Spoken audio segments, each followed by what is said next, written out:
Hi viewers, welcome to our channel. இன்றைக்கி நம்ம சேனலில் என்ன ரெசிபி பார்க்க போகிறோன்னா, சூப்பரான ஒரு உசிலிங்க. ரொம்ப ட்ரெடிஷ்னலான ரெசிபி. வாழைப்பூ வச்சு உசிலி பண்ண போகிறோம். வாழைப்பூவில் சாதாரண பொரியல் செஞ்சு கொடுத்தா சாப்பிட மாட்டேன்னு சொல்கிறவங்க கூட இந்த மாதிரி உசிலி பண்ணி கொடுங்க, சூப்பராக சாப்பிட்ருவாங்க. அவ்வளோ அருமையாக இருக்கும். நல்ல பருப்பெல்லாம் போட்டு அட்டகாசமாக பண்ண போகிறோம். சூப்பரான இந்த ரெசிபி எப்படி பண்ணுறதுன்னு பார்க்குறதுக்கு முன்னால் நம்ம சேனல் இப்போ தான் ஃபஸ்ட் டைம் பார்க்குறீங்கன்னா கண்டிப்பாக சப்ஸ்கிரைப் பண்ணிவிட்டு பாருங்கள். கூடவே பக்கத்தில் இருக்கிற பெல் ஐக்கானில் ஆல்ங்கிறத தட்டி விடுங்க. ஸோ நான் போடுற வீடியோ எல்லாமே உடனுக்குடனே நோட்டிஃபிகேஷனாக வந்துடும். வாங்க எப்படி பண்ணுறதுன்னு பார்க்கலாம். முதல்ல இதுக்கு 1/4 கப் அளவு கடலைப்பருப்பு, 1/4 கப் அளவு துவரம்பருப்பு ரெண்டையும் நல்லா 1 மணி நேரத்துக்கு மேலே ஊற வச்சுருக்கேன்.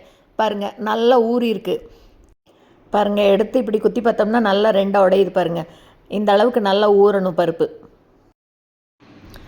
பாருங்கள், இந்த கப்பில் தான் கடலைப்பருப்பு துவரம்பருப்பு ரெண்டுமே ஈக்குவல் குவான்டிட்டி எடுத்து ஊற வச்சேன். இந்த அளவு பருப்பு ஒரு ஃபுல் வாழைப்பூக்கு சரியாக இருக்கும். வாழைப்பூ நடுவில் இருக்கிற நரம்பெல்லாம் எடுத்துட்டு நல்லா எல்லாத்தையும் க்ளீன் பண்ணி எடுத்து கட் பண்ணி தண்ணியில் போட்டு வச்சுருக்கேன். பாருங்கள், ஃபுல்லாக உள்ளே இருக்கிற நரம்பெல்லாம் எடுத்துடணும். இப்போ இந்த வாழைப்பூவை வேக வச்சு எடுத்துக்கலாம். குக்கரில் வேக வச்சு எடுத்தாலும் சரி, இல்லை அப்படியே பாயில் பண்ணி எடுத்துக்கிட்டாலும் சரி தான். நான் குக்கரில் வச்சு மூடி போட்டு ஒரே ஒரு விசில் விட்டு வேக வச்சு எடுக்கிறேன். இப்போ அது வேகிறதுக்குள்ளே ஊற வச்ச பருப்பையெல்லாம் தண்ணியை வடிச்சிட்டு ஒரு மிக்ஸி ஜாருக்கு மாற்றிக்கலாம். இப்போ இது கூட காரத்துக்கு 6 மிளகாய் சேர்த்துக்கிறேன். நீங்கள் காரத்துக்கு தகுந்த மாதிரி பார்த்து சேர்த்துக்கோங்க. 6 மிளகாய் சேர்த்துட்டு இதுக்கு தேவையான அளவு உப்பு சேர்த்துட்டு கொஞ்சமாக 1/4 டீஸ்பூன் அளவுக்கு மஞ்சள் தூள் சேர்த்துக்கலாம். இது கூடவே 1/4 டீஸ்பூன் அளவுக்கு பெருங்காயத்தூள் சேர்த்துக்கலாம். இப்போ இது எல்லாத்தையும் தண்ணி எதுவும் சேர்த்தாமல் பாருங்கள், இந்த மாதிரி கொரகொரப்பாக அரைச்சி எடுத்துக்கணும். தண்ணி துளி கூட சேர்த்தக்கூடாது. நம்ம வடைக்கு அரைக்கிற மாதிரி 1-2 அரைச்சி எடுத்துக்கலாம். நைஸாகவும் அரைச்சிடக்கூடாது. 1-2 அரைச்சி எடுத்து இப்போ இதை ஆவியில் வச்சு வேக வச்சு எடுக்கணும். இட்லி தட்டத்தில் வச்சாலும் சரி, இல்லைன்னா இந்த மாதிரி இப்போ நான் ஒரு பவுலுக்கு மாற்றிட்டு அதை அப்படியே ஆவியில் வேக வைக்கிறேன். இதை மூடி வச்சு ஒரு 15 நிமிஷத்துக்கு அப்படியே விட்டுறலாம். நல்லா ஆவியில் பருப்பு வெந்து வரணும். இப்போ 15 நிமிஷம் கழித்து நல்லா ஆவியில் வந்ததுக்கப்புறமா அடுப்பை ஆஃப் பண்ணிவிட்டு எடுத்து பார்க்கலாம். நல்லா வெந்து வந்திருக்கு பாருங்கள். இப்போ நம்ம இதுக்கு தாளிப்பு போட ஆரம்பிச்சிடலாம். வானிலையில் எண்ணெய் விட்டுருக்கேன். எண்ணெய் நல்லா காஞ்ச உடனே கடுகு சேர்த்துடலாம். கடுகு நல்லா பொரியட்டும். இப்போ கடுகு பொரிஞ்ச உடனே வேக வச்சோம் இல்லையா அரைச்ச பருப்பு, அதை இது கூட சேர்த்து வதக்கி விட்டுக்கலாம். நல்ல பருப்பெல்லாம் போட்டு அப்படியே வாழைப்பூவில் உசிலி செஞ்சு சாப்பிட்டு பாருங்கள், அவ்வளோ அருமையாக இருக்கும்.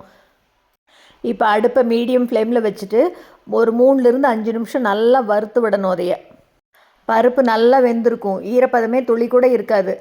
அரைக்கும் போதே தண்ணி விடாமல் அரைக்கணும். அப்போ தான் நல்லா உதிராக வரும். பாருங்கள், நல்லா அப்படியே 3-5 நிமிஷம் வறுத்து விட்டிங்கன்னா அப்படி பருப்பு பாருங்கள் சூப்பராக உதிராக வருது பாருங்கள். இது கூடவே ஒரே ஒரு கொத்து கருவேப்பிலை சேர்த்துக்கலாம். கருவேப்பிலையெல்லாம் கண்டிப்பாக சேர்த்தணும். அப்போ தான் வாசனையாக நல்ல கமகமன்னு அருமையாக இருக்கும் உசிலி. நல்லா கலந்து விட்டுறலாம். அப்படியே நல்லா இன்னும் கொஞ்சம் உதிராக வரட்டும். வாழைப்பூ எல்லாம் சாப்பிடாதவங்க கூட சாப்பிடுவாங்க இந்த மாதிரி உசிலியாக செஞ்சு கொடுத்தா. அவ்வளோ டேஸ்ட்டாக இருக்கும். இப்போ இது கூட நல்லா ஃப்ரெஷ்ஷாக துருவின தேங்காய் சேர்த்துக்கலாம். தேங்காய் சேர்த்து நல்லா கலந்து விட்டுடலாம். பருப்போடவே சேர்த்து நல்லா கலந்து விட்டுறணும். பருப்பு அப்படியே லேசாக மொறுமொறுன்னு வர ஆரம்பிக்கும். இப்போ நல்லா கலந்து விட்டதுக்கப்புறமா வேக வச்ச வாழைப்பூவை இது கூட சேர்த்துக்கலாம். பூவும் நல்லா வெந்திருக்கு பாருங்கள். மீடியம் சைஸ் ஒரு ஃபுல் வாழைப்பூவை எடுத்து கட் பண்ணி வச்சுருந்தேன். ஃபுல்லாகவே சேர்த்துடலாம், சரியாக இருக்கும். இப்போ பூவோடு சேர்த்து நல்லா கலந்து விடலாம். அடுப்பு மீடியம் ஃப்ளேம்லேயே இருக்கட்டும். அப்படி நல்லா கலந்து விட்டுக்கலாம். வாழைப்பூ வேக வைக்கும்போது 1/4 கப் அளவு தண்ணி விட்டு வேக வச்சா போதும். ரொம்ப எல்லாம் தண்ணி விட்டு அந்த தண்ணியை வேஸ்ட் பண்ணிட வேண்டாம். அளவாக தண்ணி விட்டு வேக வச்சு எடுத்துக்கிட்டால் சரியாக இருக்கும். நல்லா கலந்து விட்டாச்சு. அவ்வளோதாங்க, செம்ம சூப்பரான வாழைப்பூ உசிலி ரெடி ஆயிடுச்சு. அப்படியே சூடாக சாதத்து மேலே போட்டு கலந்து சாப்பிட்டா அவ்வளோ அட்டகாசமாக இருக்கும். கண்டிப்பாக இந்த ரெசிபியை நீங்களும் செஞ்சு பார்த்துட்டு மறக்காமல் கமெண்ட்டில் சொல்லுங்கள். இந்த வீடியோ உங்களுக்கு பிடிச்சிருந்ததுன்னா லைக் பண்ணுங்கள், ஷேர் பண்ணுங்கள், கமெண்ட் பண்ணுங்கள். மறக்காமல் நம்ம சேனலை சப்ஸ்கிரைப் பண்ணுங்கள். கூடவே பக்கத்தில் இருக்கிற பெல் பட்டனையும் தட்டி விடுங்க. ஸோ நான் போடுற வீடியோ எதுவுமே மிஸ் பண்ணாமல் பார்க்கலாம். தேங்க்ஸ் ஃபார் வாட்சிங்.